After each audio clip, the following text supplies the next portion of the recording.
আমি ওই ব্যক্তিকে জান্নাতের আঙ্গিনায় একটা ঘরের গ্যারান্টি দেই যে ব্যক্তি তর্ক করার সময় নিজে হক এটা জেনেও সে তর্ক থামিয়ে দেয়। অনেক সময় হয় না, অনেকে পায়ে পাড়া দিয়ে ঝগড়া করতে আসে, এরকম আসলে নাই? আপনি চুপচাপ দেখবেন একটা বাজে কমেন্টস করতেছে, আবার কমেন্টের নিচে কমেন্ট, আবার গালি, হ্যাঁ আছে না এরকম? বিষ্ণু বলেন নিজে হক এটা জানার পরেও আর যাতে তর্ক না বাড়ে, যে তর্ক থামিয়ে দেয় জান্নাতের আঙ্গিনায় তাকে আমি একটা ঘরের গ্যারান্টি দেই।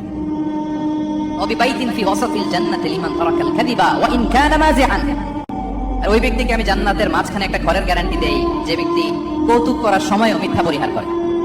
করতেছে কৌতুক, ফান করতেছে, আর হিজ কিডিং, ফান করে, কৌতুক করে, কিন্তু কৌতুকের সময় সে মিথ্যা বলে না। এই স্বভাব যাদের, তাদেরকে আমি জান্নাতের মাঝ বরাবর একটা ঘরের গ্যারান্টি দেই। এরপর বিষ্ণু কি বলে দেখেন, তিনি বলেন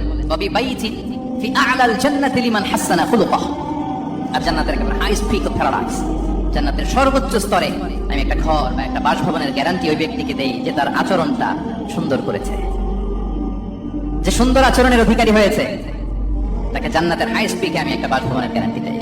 তাহলে বলেন তো আমাদের আচরণটা সুন্দর করার দরকার আছে না নাই? এটা খুব ছোটখাটো একটা আমল, তাই না?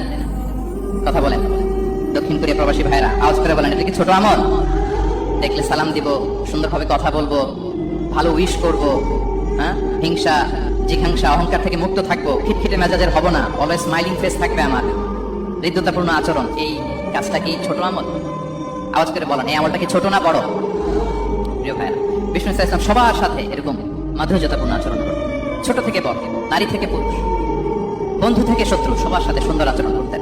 এবং তার এই চমৎকার আচরণে মুগ্ধ হয়ে তার অনেক শত্রু মুহূর্তে তার বন্ধুতে পরিণত হয়েছে।